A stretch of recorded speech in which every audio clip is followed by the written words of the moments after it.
paz do Senhor, irmãs. Você pode aplaudir o Senhor pelo aquilo que Ele já tem feito em nosso meio? Aleluia. Aleluia. Antes de você se sentar, eu queria que você abrisse a sua Bíblia, lá em João, capítulo 15. Nós vamos tratar aqui hoje sobre o tema que a gente conversou no nosso grupo no mês passado. Que a gente falou mês passado sobre cortadas não, podadas. E eu vou estar lendo aqui João capítulo 15, do verso 1 ao 8. A palavra do Senhor nos diz assim: Eu sou a videira verdadeira e meu Pai é o lavrador. Todo ramo que estando em mim não dá fruto, Ele corta. Todo ramo que dá fruto, Ele poda para que produza ainda mais. Vocês já foram limpos pela mensagem que eu lhes dei. Permaneçam em mim e eu permanecerei em vocês. Pois assim como um ramo não pode produzir frutos se não estiver na videira, vocês também não poderão produzir frutos a menos que permaneçam em mim. Sim, eu sou a videira, vocês são os ramos. Quem permanece em mim e eu nele, produz muito fruto. Pois sem mim, vocês não podem fazer coisa alguma. Quem não permanece em mim é jogado fora, como um ramo imprestável e seca. Esses ramos são ajuntados num monte para serem queimados. Mas se vocês permanecerem em mim e minhas palavras permanecerem em vocês, pedirão o que quiserem e isso lhes será concedido. Quando vocês produzem muitos frutos, trazem grande glória a meu Pai e demonstram que são meus discípulos de verdade. Até aqui você pode se assentar. Antes de iniciar essa mensagem, eu queria relembrar com vocês um devocional que eu compartilhei no grupo com esse tema. E quando eu compartilhei esse devocional, eu falei para vocês que para a gente entender um pouco melhor esse texto que a gente acabou de ler, é interessante que a gente entenda o que significa uma poda. Porque aqui Deus fala sobre poda, então como que eu vou entender se eu não sei o que significa uma poda? E na árvore, a poda ela é realizada por vários motivos. E alguns dos motivos que eu compartilhei com vocês, eu vou encurtar aqui só para a gente relembrar, foi controle de crescimento. A poda permite controlar o crescimento da planta. O que a gente concluiu? Que o Senhor, Ele não nos poda para nos machucar. O Senhor, Ele nos poda para nos controlar. Porque às vezes a gente não percebe, mas algumas atitudes nossas começam a sair do eixo, começam a sair do plano que o Senhor planejou para a gente. Então o Senhor, Ele nos poda para nos trazer de volta ao caminho. Segundo motivo, remoção de partes danificadas. A poda permite eliminar ramos mortos, doentes, danificados ou praguejados. O que a gente concluiu? Que a poda, ela cura. Então, se você precisa ser curada, aceite a poda. Terceiro motivo, segurança. A poda permite remover partes da árvore que possam colocar em risco a segurança das pessoas. E na época a gente falou assim, quantas vezes que a gente está machucada com alguma coisa e a gente sai por aí machucando as pessoas. Porque eu quero descontar minha raiva, porque eu estou machucada, então eu vou machucar as pessoas. O Senhor, Ele é tão maravilhoso que Ele nos poda para proteger as pessoas ao nosso redor. A quarta coisa, o quarto motivo, incidência solar. A poda permite aumentar a incidência solar, permitindo que mais áreas da planta recebam luz e realizem fotossíntese. E aí a gente retomou o que a palavra do Senhor nos diz lá em João capítulo 8, versículo 12, que Ele é a luz do mundo e quem o segue não andará em trevas. E a gente falou sobre retirar os tapumes que estavam encobrindo mentiras, traições, ira, mágoas, e o Senhor queria nos podar. Amém? Eu queria relembrar esse devocional para dizer aqui para vocês que a mensagem que o Senhor trabalhou em mim para trazer aqui nessa noite, ela não é para nos cortar, ela é para nos podar. E a gente, assim como a Emily comentou, semana passada a gente estava lá no Cojar, e no sábado pela manhã foi feito um devocional onde separou os homens e as mulheres. E nessa devocional, que foi a Juliana que trouxe pra gente, a Ju esteve aqui também ministrando, eu tive a confirmação dessa palavra. A Emily vai entender o porquê. Eu tive a confirmação dessa palavra. E lá, a Ju, ela jogou uma pergunta quando ela iniciou a ministração dela, que eu queria perguntar para vocês refletirem um pouco enquanto a gente caminha nessa introdução. Quais os tipos de pressão que você enfrenta como mulher? Comece a pensar aí. Quais os tipos de pressão que você enfrenta como mulher? Eu creio que algumas das coisas que vocês estão pensando serão respondidas aqui nessa noite. E a Ju, ela trouxe essa pergunta dizendo para nós que existe uma pressão para nós deixarmos de ser a mulher que Deus planejou que a gente fosse. Existe uma pressão para a gente abandonar o plano original de Deus lá do Éden. E Deus, ele teve um plano quando ele formou a mulher. Só que desde o Éden, esse plano está sendo deformado. E na última reunião que a gente teve aqui, a Amanda trouxe uma palavra poderosa para as nossas vidas, questionando quem que é você? Como as pessoas te veem? E, irmãs, que momento gostoso a gente teve aqui. A gente pôde desabafar, a gente pôde escutar umas às outras, compartilhar experiências nossas. Que momento gostoso. E quando eu saí daqui naquela noite, o Senhor, ele começou a trabalhar comigo a respeito de algumas coisas que foram faladas aqui, dentro desse tema, cortadas não, podadas. E o Senhor começou a me mostrar algumas coisas que eu questionava ele, falando assim, ó, aqui você não está sendo cortada, aqui você está sendo podada. E às vezes a gente que sobe aqui, a Carol vai me entender por também ter uma pouca idade, a gente tem medo de falar algumas coisas.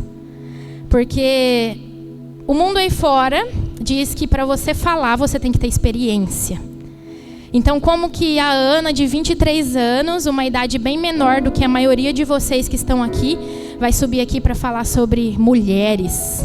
Como que a Carol, a Emily, vai vir aqui em cima para ministrar para mulheres mais velhas que elas? Mas eu comecei com esse questionamento lá em casa. Eu falei, não vou falar não, porque eu sou mais nova. Eu não vou falar porque eu tenho medo. E o Senhor ministrou o meu coração. Você não está falando o que você acha, você não está falando o que você pensa. Você está falando o que a Bíblia diz. E eu queria deixar isso claro para vocês. Tudo que eu vou falar aqui não é o que eu acho, não é o que eu penso. É o que a palavra do Senhor nos diz. E através dessa introdução, depois que a gente saiu aqui daquela reunião onde a Amanda trouxe essa palavra para nós e eu comecei a ter esses questionamentos, eu assisti uma live da mentoria da Viviane Martinello e ela trouxe para nós uma palavra lá em Isaías 13, capítulo 4. Eu não vou ler aqui, mas se você quiser depois na tua casa procurar Isaías 13, capítulo 4, onde ela falava que Deus passava em revista ao seu exército. E ela dizia, o Senhor está reunindo um exército para a guerra. E isso ficou no meu coração. O Senhor está reunindo um exército para a guerra. O Senhor está reunindo um exército para a guerra. E quem aqui já leu Provérbios 31? O que fala em Provérbios 31? A mulher virtuosa. Como que é difícil ser a mulher virtuosa. E o Senhor, ele passa em revista ao seu exército. Será que aqui nessa noite, ele pode encontrar uma mulher virtuosa? O Senhor, ele deseja levantar um exército de mulheres virtuosas. E o meu desejo é que eu e você sejamos encontradas, alistadas nesse exército. Mas Ana, como ser uma mulher virtuosa? Nós vamos ver aqui o que a Bíblia nos ensina. E lembre-se, permita-se ser podada através da palavra do Senhor. Afinal, você acabou de cantar, transforma-me conforme a tua palavra. Se foi verdade o que você cantou, permita-se ser podada nessa noite. E lá na live, ela começou a falar sobre como que é lá no exército, porque o marido dela foi militar. Então ela sabia um pouco como funcionava lá. Talvez se você já teve algum parente ou um filho que foi para o exército, você vai identificar um pouco isso aqui. Ela disse para nós que lá no exército, tudo precisa ser extremamente organizado. Desde o quarto até as vestimentas precisa estar tudo impecável, tudo limpo, tudo muito bem passado, porque às vezes o general ele passa para revistar a tropa sem avisar. Que semelhança, né, gente, com o nosso general. Às vezes ele passa para revistar a tropa sem avisar. E algo que eu senti do Senhor enquanto eu escrevia isso, eu falei: Senhor, o Senhor estará revistando a tua tropa? Não. O Senhor não está revistando o exército hoje. Hoje Ele está podando para a gente se preparar. Amém? E o mais interessante é que o general, ele revista um por um. Não adianta você falar assim, né? Ai, hoje eu acordei, minha roupa não está muito bem passada, deixa eu ir para o fim da fila que até o general chegar no fim da fila ele vai desistir. Não. Ele revista um por um. Não adianta se esconder no fim da fila. E a primeira coisa que ele avalia durante a visita são as estruturas. Como eu falei aqui, não é só a roupa do soldado que deve estar em ordem. O local onde ele dorme, o local onde ele realiza todas as suas atividades, também precisa estar em ordem. Então a cama precisa estar arrumada, tudo precisa estar limpo.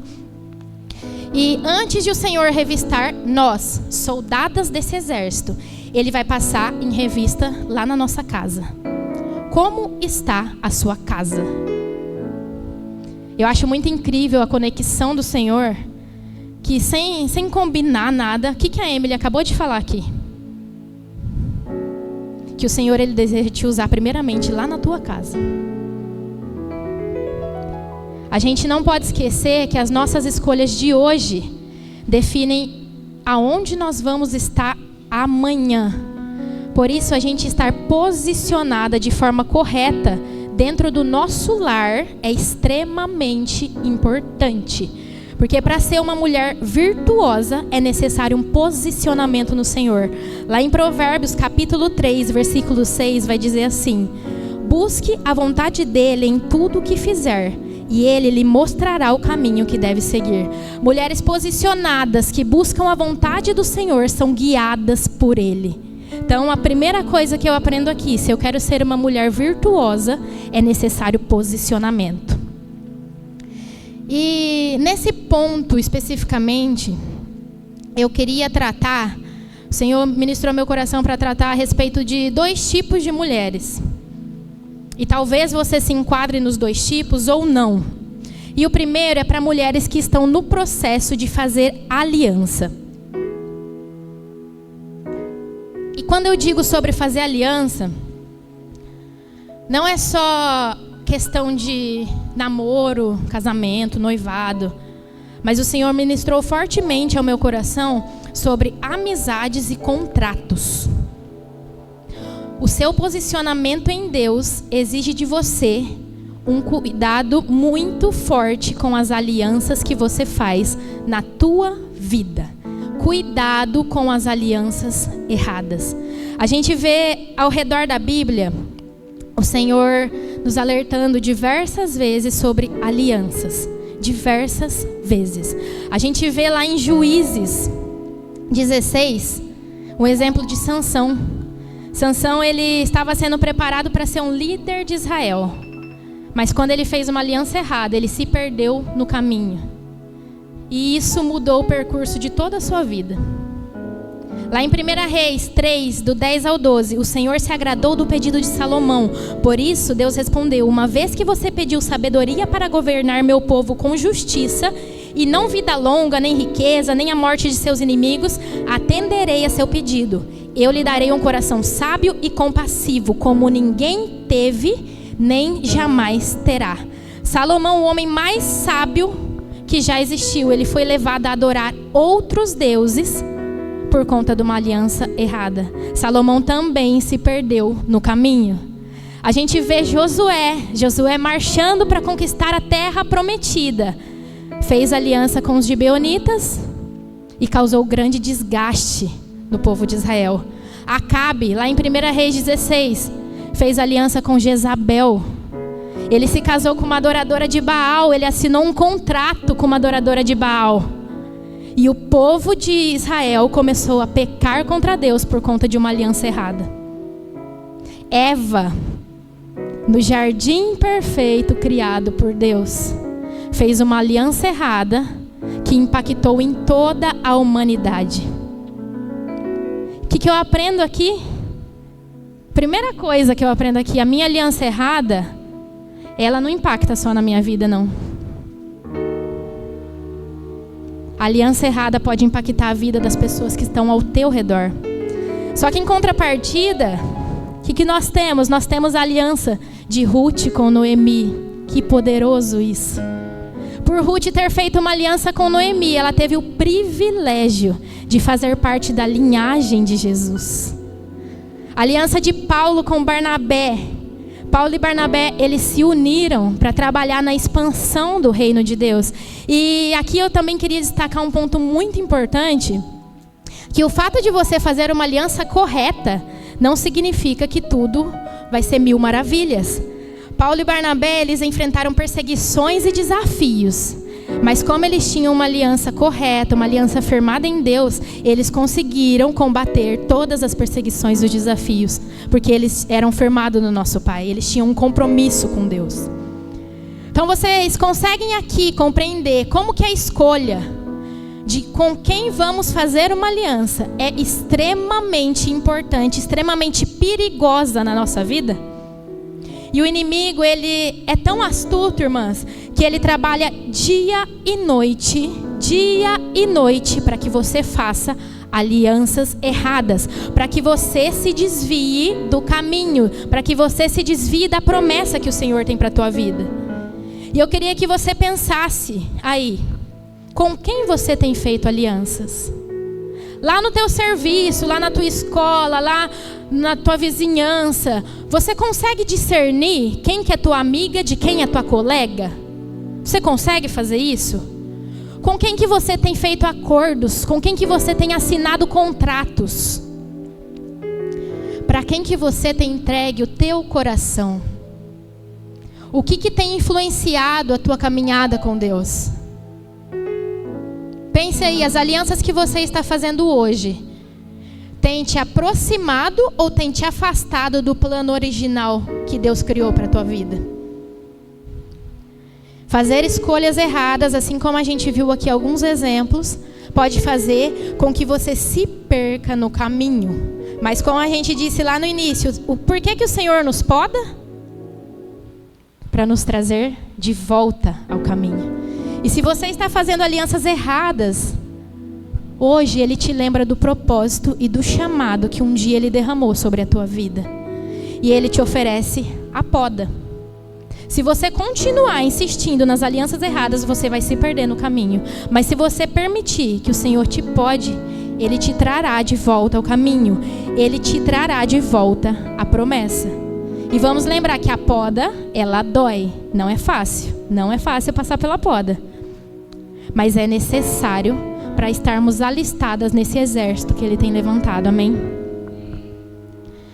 E rapidamente eu queria passar para o segundo tipo de mulher que eu queria tratar aqui, que é para quem é esposa. Eu comentei agora sobre a mulher virtuosa.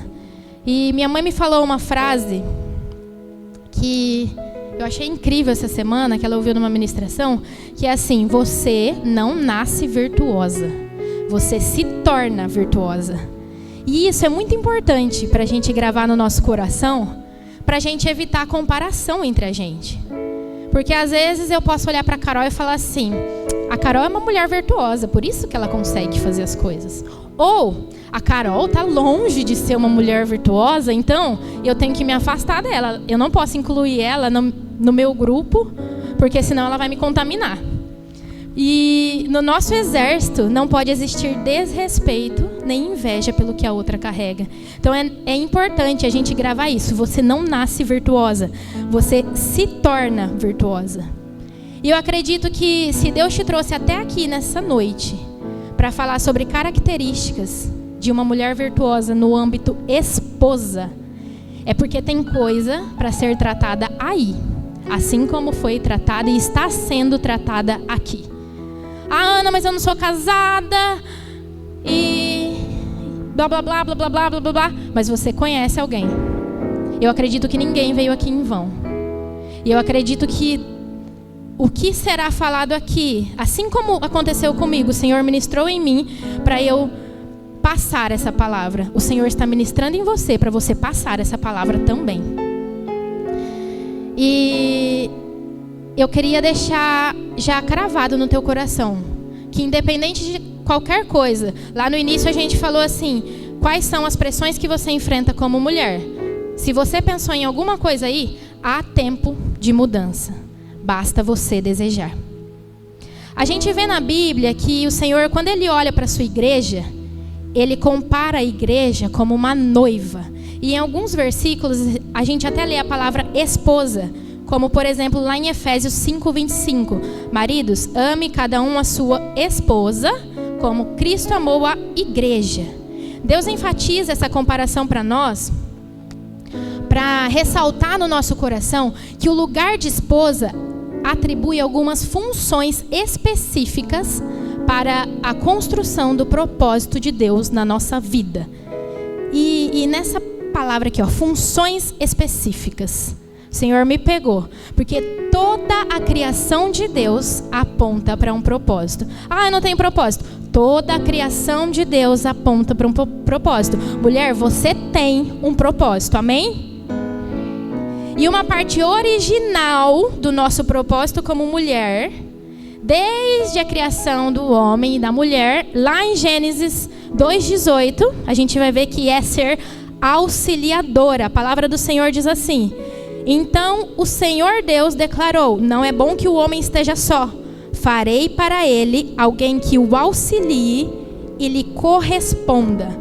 Aqui eu já queria destacar um ponto muito importante que foi tratado muito comigo, que é como esposa, você foi chamada para auxiliar e não para mandar. É muito difícil ouvir isso. Ainda mais para as coléricas e sanguíneas. Você foi chamada para auxiliar e não para mandar. E dentro do universo chamado esposa, tem várias questões que a gente pode pontuar. E o Senhor, Ele me levou a trabalhar algumas coisas. E a primeira delas é que o casamento é um lugar de transformação. E quando eu digo transformação, não é só no âmbito espiritual. Quando duas pessoas se unem, ocorre uma transformação ali. Porque são dois jeitos diferentes. Então, os hábitos, eles vão tentando, né, aos trancos e barrancos se adaptar. Às vezes tem alguns choques assim, mas tem uma transformação. E eu chamei isso aqui de transformação natural. Que vai acontecer. Se você se unir com uma pessoa, vai acontecer uma transformação natural.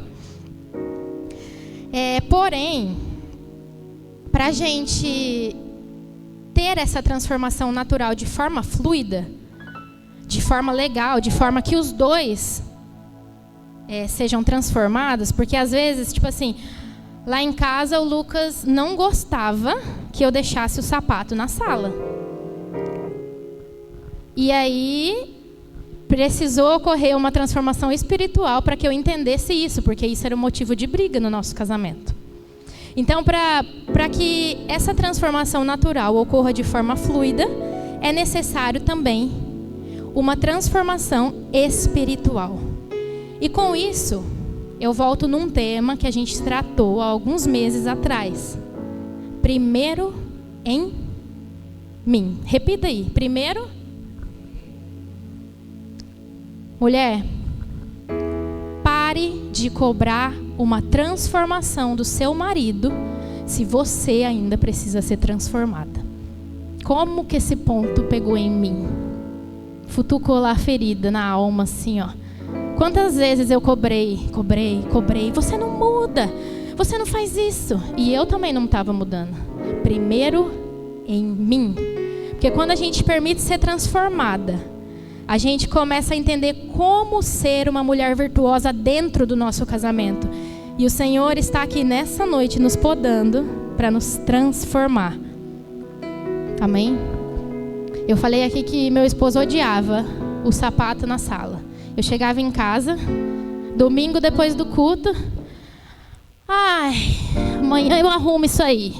E deixava lá. Na segunda eu ia arrumar. O que custava eu fazer isso aqui, ó, no domingo à noite e pôr no armário? Custava muito tempo? Custava muito esforço? Eu espero que não seja só eu que já fez isso um dia. E isso era motivo de briga no meu casamento. E quando nós somos transformadas e passamos a ter a cada dia mais as características da mulher virtuosa de Provérbios 31, nós vamos ter a transformação espiritual seguida pela transformação natural de forma fluida. Então, o que isso significa? Significa que eu não vou tirar o meu sapato da sala no domingo à noite só porque o meu marido não gosta. Eu vou tirar o meu sapato, não vou deixar ele lá jogado na sala, porque Provérbios 31, 27 vai dizer assim, que a mulher virtuosa cuida bem de tudo em sua casa e nunca dá lugar à preguiça. Então, eu tive uma transformação espiritual. Não é porque ele não gosta que eu vou tirar, é porque eu sou uma mulher virtuosa. Significa que eu vou limpar minha casa com alegria. Eu não vou dar lugar à preguiça. Eu vou cumprir essa função que eu fui designada. Significa que eu vou cozinhar para minha família com amor. Eu não vou cozinhar porque, se eu não cozinhar, ninguém come. Não. Eu vou cozinhar com amor. Porque eu sou uma mulher virtuosa. Significa que eu vou lavar as roupas da minha casa com zelo. Porque eu sou uma mulher virtuosa. Amém, irmãs?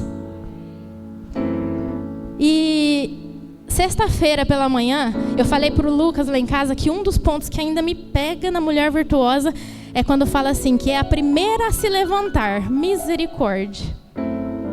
É difícil. E aí, sexta-feira, pela graça de Deus, eu consegui acordar bem mais cedo que o meu esposo. E aí, eu fui fazer o que tinha que ser feito. E aí, eu sou uma pessoa que gosta muito de assistir enquanto eu faço alguma coisa. E eu preciso me distrair. E aí eu coloquei TikTok para ir assistindo. E apareceu um vídeo de mulher de preso. Vocês já assistiram um vídeo de mulher de preso? Ninguém nunca viu um vídeo de mulher de preso?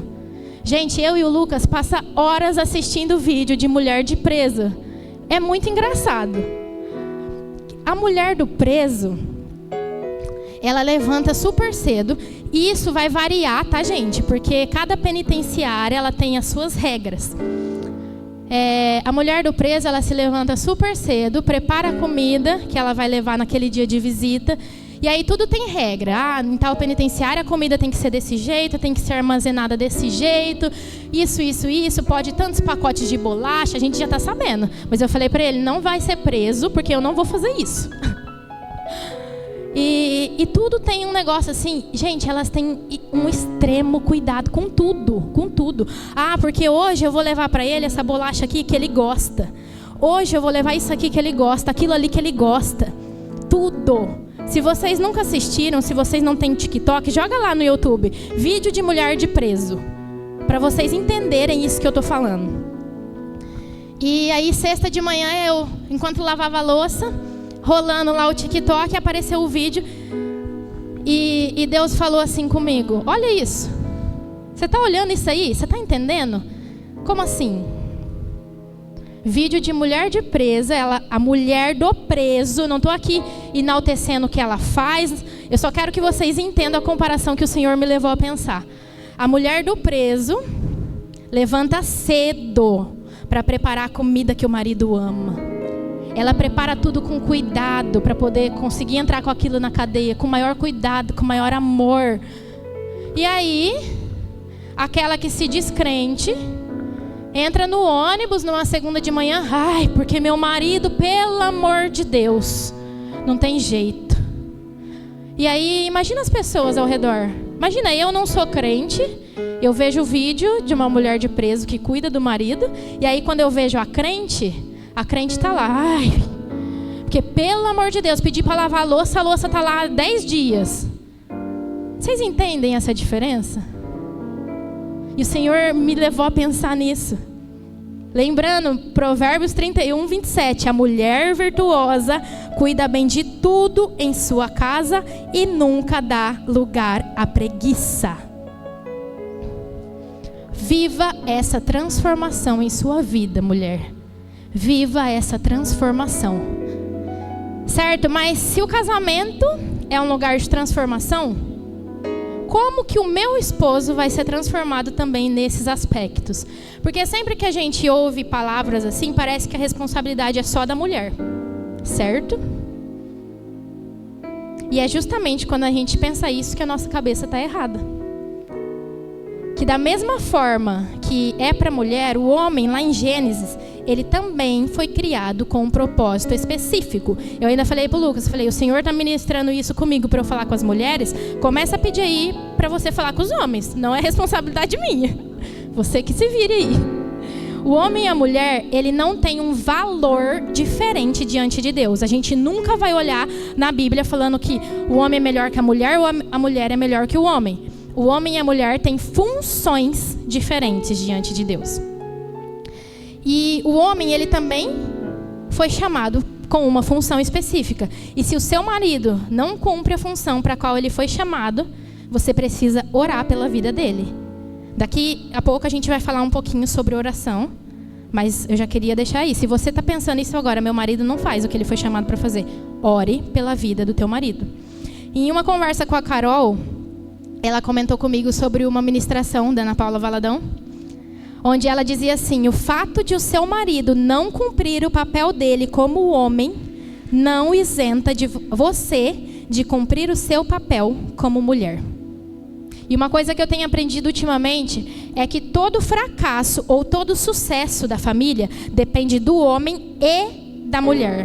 Não é do homem ou da mulher. Então, não vem falar pra mim que a sua família tá fracassada porque o seu marido não faz isso. Ai, o meu marido não faz aquilo. Ai, não fale isso, porque depende do homem e da mulher. Então é responsabilidade sua também. A Carol falava assim pra mim: a sociedade está ferida porque as famílias estão feridas.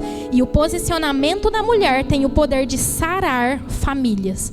Então, mulheres, nessa noite, independente da postura do teu marido, Deus está levantando você. Deus está te posicionando nessa noite. E através do teu posicionamento, o seu marido se posicionará. Amém? Então nós vimos aqui que o casamento é um lugar de transformação. Agora nós vamos ver que o casamento é um lugar de alinhamento. Amós capítulo 3, versículo 3. Acaso duas pessoas podem andar juntas se não estiverem de acordo? Como que eu tenho aprendido nesse tópico, irmãs? No casamento é necessário que você e o seu esposo estejam alinhadas em um mesmo propósito. E aqui a gente vê uma grande dificuldade para algumas mulheres, porque o meu marido é fechado, o meu marido ele não se abre, o meu marido não conversa, o meu marido não é cristão. E por isso o Senhor ministrou ao meu coração algumas dicas para você. A primeira, que a gente acabou de falar: ore pelo seu marido. Uma coisa que eu também tenho aprendido ultimamente é que eu tenho a responsabilidade de ser a maior intercessora do meu marido. E ultimamente isso tem mudado lá em casa. Antes eu tinha medo de orar pelo meu marido. E não orar assim no dia a dia, mas orar assim: eu tô doente, então eu vou lá, eu vou orar por você e eu creio que você vai ser curado. Eu tô passando por uma dificuldade, eu vou orar por você. Eu tinha medo de orar pelo meu marido. Chama lá os presbíteros, eles oram. Liga lá pro presbítero Luiz, presbítero Daniel, manda eles entrar numa campanha aí em favor da tua vida, que vai dar certo. Não. Você tem a responsabilidade de ser a maior intercessora do seu marido. E quando a gente mudou isso lá em casa, o mundo espiritual se moveu. O Lucas está doente, eu vou orar. O Lucas vai ministrar, eu vou entrar em intercessão para quebrar todas as barreiras. O Lucas ele vai sair para ir para o serviço, eu vou me colocar posicionada para quebrar todas as barreiras. Então, ore pelo seu marido. Mas a situação lá em casa é assim. Você já orou pelo seu marido hoje? Ore pelo seu marido. E ontem, enquanto eu estava limpando o meu banheiro, irmãs, o Senhor, ele queimava muito forte em meu coração. Eu falava assim para o Lucas: parece que eu sinto as minhas veias pulsando. E o Senhor falava assim: dentro de mim. Deus, Ele está nessa noite derrubando o título de uma mulher julgadora e levantando o título de uma mulher intercessora. E enquanto o Senhor falava isso, dentro do meu banheiro, meu esposo no quarto do lado, ele começava a cantar: Deus não rejeita oração, oração é alimento. Cante comigo. Nunca vi um justo sem resposta ou ficar no sofrimento.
Caminho, quebrando as correntes, tirando os espinhos, ordena os anjos pra contigo lutar. Ele abre as portas pra ninguém mais fechar. Ele trabalha pra o que nele confia, caminha contigo.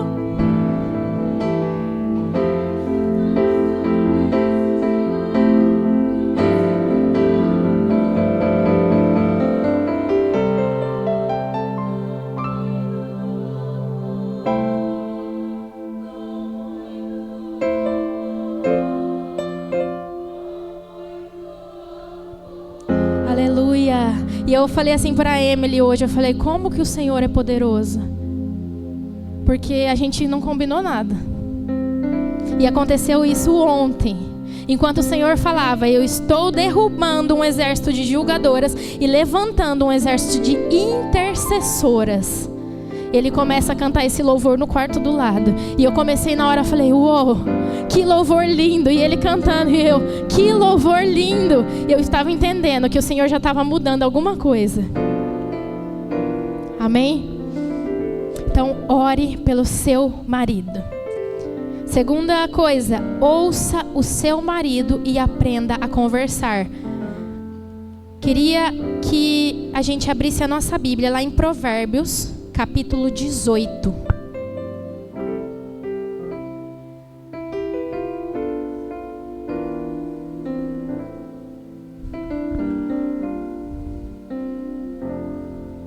Eu vou ler o versículo 13.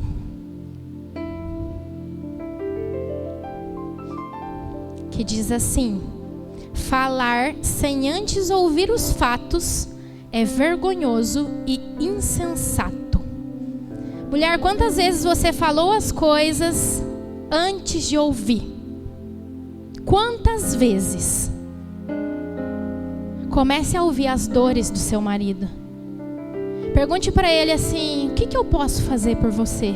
Esses dias eu cheguei no Lucas e falei assim, vou te dar um privilégio. O que eu posso fazer por você?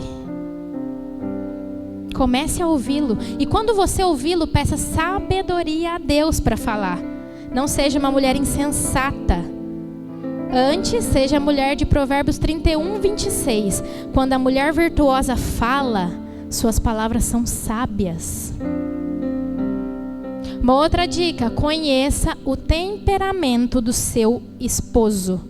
Como conhecer tanto o temperamento do esposo como o nosso temperamento muda as nossas vidas.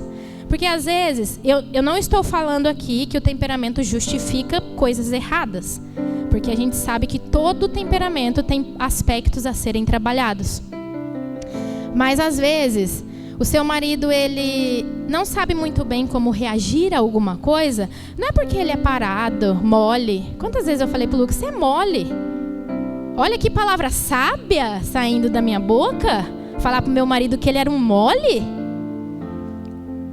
Às vezes, não é que seu marido é um mole, às vezes é o temperamento dele. Às vezes ele é um fleumático, um melancólico. E eu não vou falar aqui sobre as características dos temperamentos, porque a gente não tem tempo para isso. Mas se você se interessou no assunto, eu convido você a pesquisar sobre isso em casa e se aprofundar nisso. Amém?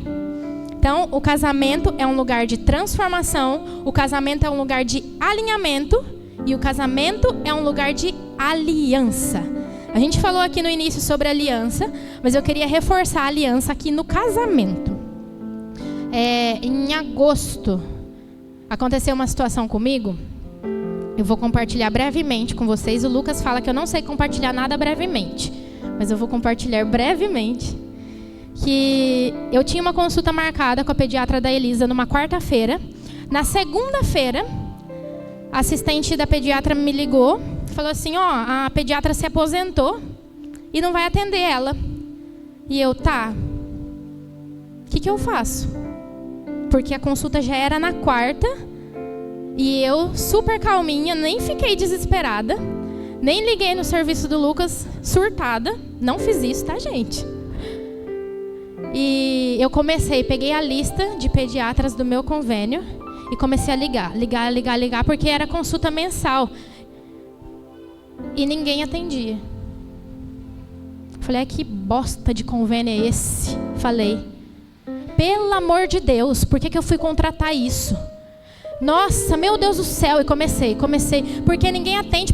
Por que está aqui escrito que fulano atende se não atende? E já fiquei nervosa. Foi a primeira coisa que eu fiz? Vou cancelar o convênio. Não está me satisfazendo, eu vou cancelar o convênio e eu vou procurar outro. O que eu quero dizer com isso, irmãs? Que o casamento é um ambiente de aliança, não um ambiente de contrato. O contrato eu cancelo, eu quebro assim que não é favorável para mim. Se não está me fazendo bem, eu mudo para outro. Se não está cumprindo com aquilo que prometeu no papel, tchau. Tem que pagar multa, eu pago.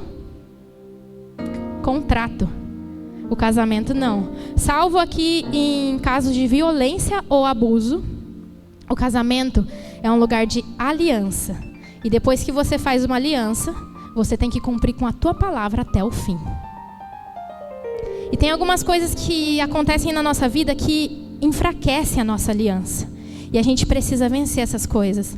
Lá no início a gente falou um pouco sobre quando o Senhor, Ele nos poda. A gente falou sobre retirar os tapumes que estavam encobrindo mentiras, mágoas, traições, falta de perdão. E se você carrega alguma coisa assim com relação ao teu casamento, hoje é o dia de dar um basta nisso. Se você tem mágoas, hoje você vai chegar na tua casa e vai conversar com teu marido para resolver. Se tem traição, hoje você vai chegar na tua casa e vai confessar. Se tem falta de perdão, hoje você vai chegar na tua casa e vai perdoar. Mas dê um basta nisso, tome atitude, tome posicionamento. O seu casamento é um lugar de aliança. O seu casamento é valioso. Ana, mas você não sabe como que é meu marido. Meu marido é muito difícil e blá, blá, blá. Todo casamento pode ser melhorado através de uma aliança feita em Deus. Pare de olhar o seu casamento, mulher, com os olhos carnais. Pare de olhar o seu casamento sem esperança. E comece a olhar o seu casamento com os olhos de Deus. Comece a olhar o seu casamento com os propósitos que o Senhor colocou sobre o seu casamento. Quando a gente lê lá a história de Abigail e Nabal, a gente aprende que mesmo num casamento difícil, a mulher ela deve ser sábia. Porque quem luta as suas guerras não é você, mas é o Senhor. Então comece a partir de agora a olhar o seu casamento com os olhos de Deus. Amém? Casamento é um lugar de transformação, casamento é um lugar de alinhamento, casamento é um lugar de aliança. E para a gente caminhar para o fim, o casamento é um lugar de honra. Quando a gente vai lá para Provérbios 31, eu queria destacar alguns versículos aqui com vocês. Provérbios 31, 11. O marido tem plena confiança nela, e ela lhe enriquecerá a vida grandemente. 12. Ela lhe faz bem e não mal todos os dias da sua vida. 23. Seu marido é respeitado na porta da cidade, onde se assenta com as demais autoridades. Você tem honrado o seu marido? Para honrar o nosso marido, a gente precisa ser uma mulher de postura firme. Em Provérbios 31, 23, a gente leu aqui que o marido da mulher virtuosa é respeitado. Você gera respeito ao teu marido pelas coisas que você fala sobre ele na tua vizinhança, no teu serviço, para seus colegas. Você gera respeito? As pessoas podem respeitar o teu marido pelo que você fala sobre ele? Ou as pessoas veem o teu marido como um cara horrível, que não presta, que só Jesus na causa? Irmã, se seu marido é só Jesus na causa, comece a entregar a causa para Jesus então, ao invés de ficar entregando a causa para a vizinha. Começa a entregar a causa para Jesus.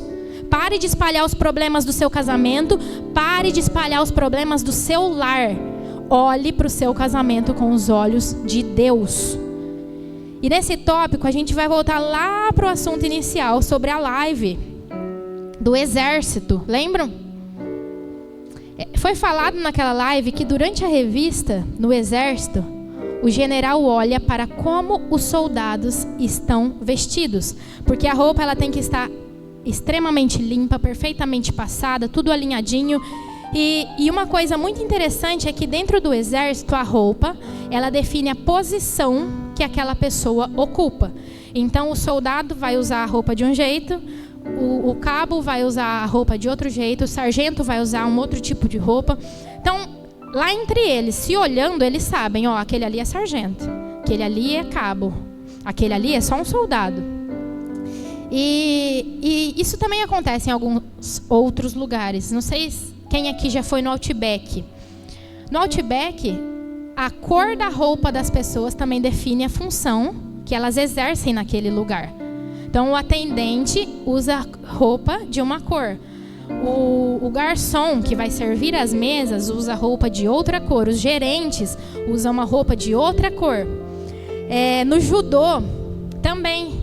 Quem aqui sabe um pouquinho de judô, sabe que a cor da faixa que os atletas usam define o nível que a pessoa está. Então, olhando para um atleta do judô, você sabe quem é aquele atleta.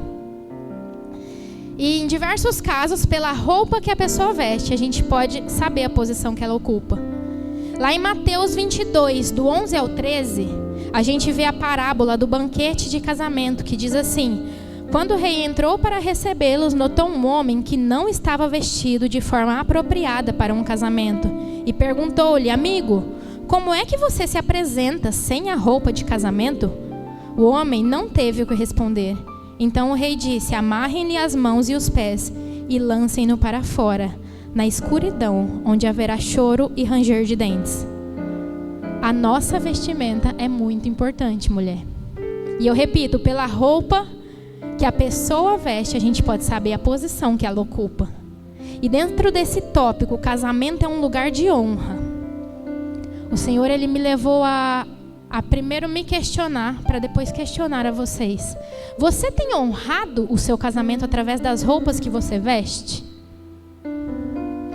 Quando um estranho te olha na rua, ele precisa olhar para o teu dedo para saber se você é casada? Ou pela tua vestimenta, pelo teu jeito de se portar, ele sabe que você é uma mulher comprometida?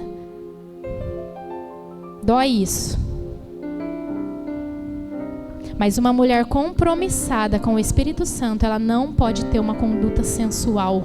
Provérbios 31, 25 diz que a mulher virtuosa veste-se de força e dignidade, de forma digna, de forma decente. Ei, mulher, como que anda o teu guarda-roupa?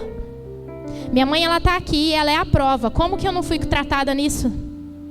Minha mãe chegava assim para ir pro culto: ei, essa saia tá muito curta. Tô nem aí. Ei, esse vestido tá muito curto. Tô nem aí. Não fui tratada nisso? Ah, então eu não posso mais usar uns shorts ou um vestido mais fresquinho. Claro que pode. Porém, tudo dentro dos devidos tamanhos. Tomem cuidado com o que a roupa de vocês mostra.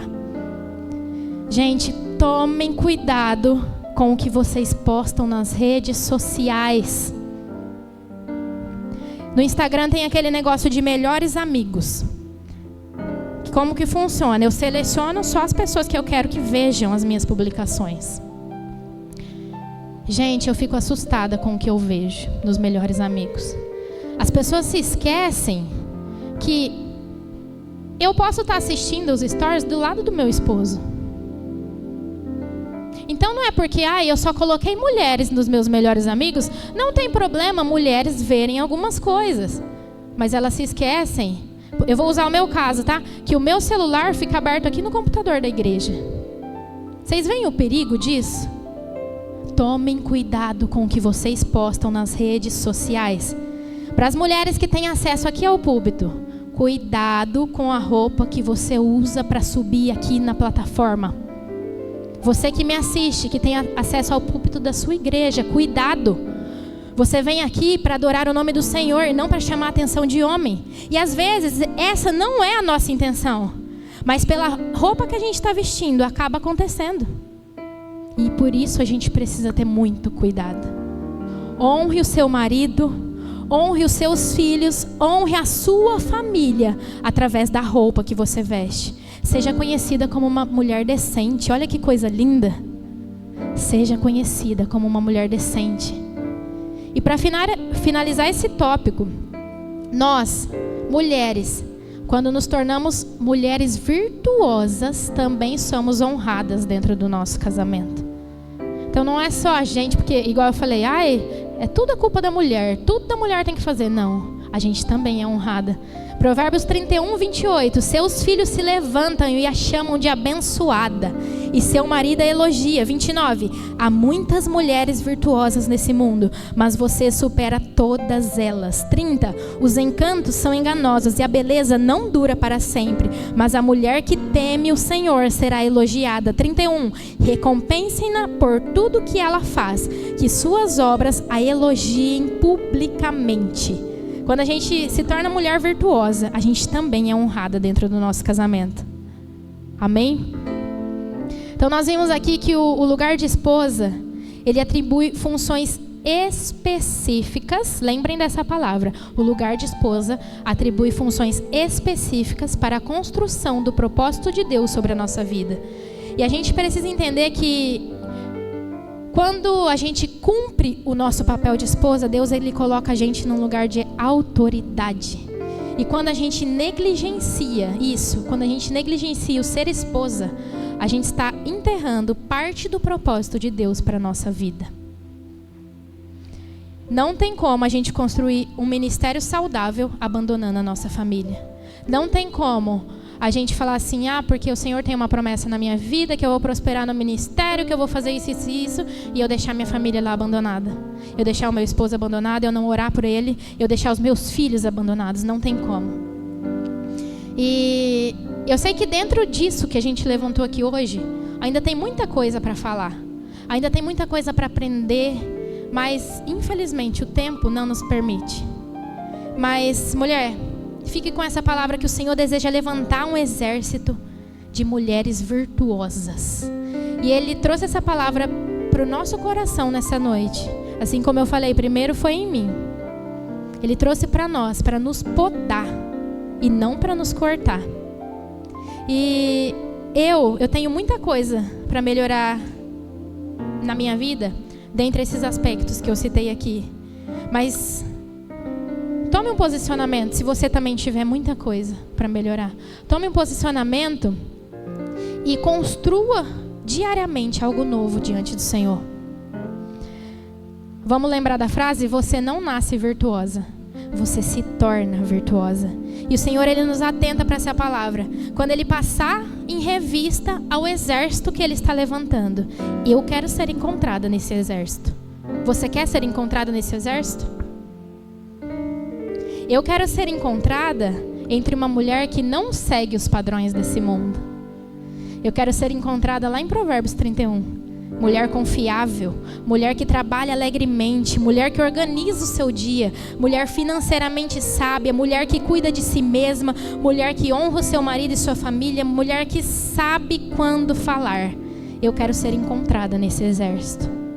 Lá no 1º de maio, o pastor Mateus Mesquita ministrou uma palavra aos jovens, onde ele dizia assim: aquilo que é profundo se constrói. E essa frase mexeu muito comigo. Porque para ser uma mulher virtuosa é necessário uma construção diária. Então comece agora a construir. Queria convidar você aí onde você está a fechar os seus olhos. Eu podia chamar você aqui na frente, mas acredito eu e espero eu que se eu chamasse aqui mulheres que precisam melhorar algo em sua vida, todas viriam. Então eu não vou fazer isso. Comece agora, aí onde você está. Comece a orar ao Senhor e pedir ajuda a Ele nas áreas que você falha. Porque tem coisas que só dependem de você. Eu não tenho como olhar aí para dentro de você e falar assim: Deus, muda essa área na vida da minha irmã. Tem que ser você. Tem que ser você. Se você não ora pelo seu marido, não tinha esse hábito, ora agora. Faça uma oração por ele. Se você percebeu que você tem feito alguma aliança errada, ore agora para o Senhor.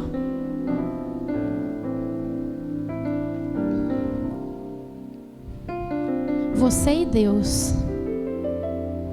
É só você e Deus nesse momento. E você tem a liberdade diante dele. Dentre esses tópicos, casamento é um lugar de transformação. Pai, transforme o meu coração. Transforme o meu casamento, transforme o coração do meu esposo. O casamento é um lugar de alinhamento. Papai, comece a alinhar as coisas que estão fora de ordem. O Senhor não é um Deus de bagunça. Comece a alinhar.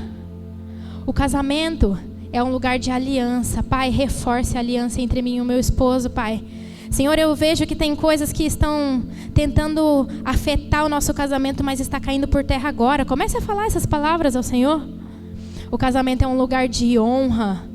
Pai, que nas minhas atitudes eu possa honrar o meu esposo, eu possa honrar a minha família.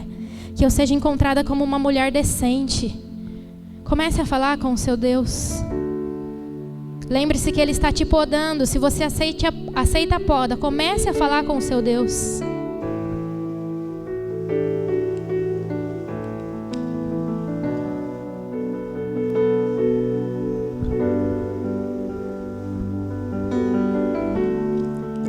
Transforma-me